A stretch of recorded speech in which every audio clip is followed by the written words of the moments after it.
রুহুল কবির রিজভী সাহেবরা যত স্বপ্নই দেখুক, সে স্বপ্ন কোনো দিনই পূরণ হবে না। দেখেন, আসলে রুহুল কবির রিজভী সাহেবরা যেটি বলেন, এ ধরনের একটি বাংলাদেশ তারা বাংলাদেশকে দেখে অভ্যস্ত।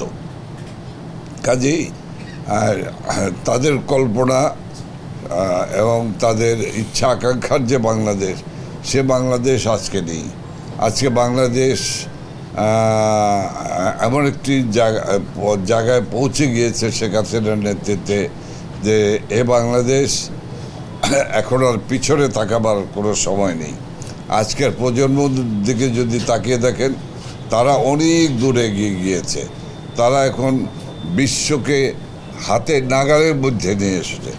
কাজেই রুহুল কবির রিজভী সাহেবরা যে দুঃখ কষ্টের বাংলাদেশ তারা সৃষ্টি করেছিলেন, সেই দুঃখ কষ্টের বাংলাদেশ আজকে আর নেই। আজকে বাংলাদেশ একটি সুন্দর বাংলাদেশ, হাস্যোজ্জ্বল বাংলাদেশে পরিণত হয়েছে। রুহুল কবির রিজভী সাহেবরা যত স্বপ্নই দেখুক, সে স্বপ্ন কোনো দিনই পূরণ হবে না। এ বাংলাদেশ আর পিছনে তাকাবার বাংলাদেশ নেই। 1, 2, 3 ঢাকায় জমি জিতে নিন 100% ক্যাশব্যাক সহ 20 কোটি টাকার পুরস্কার।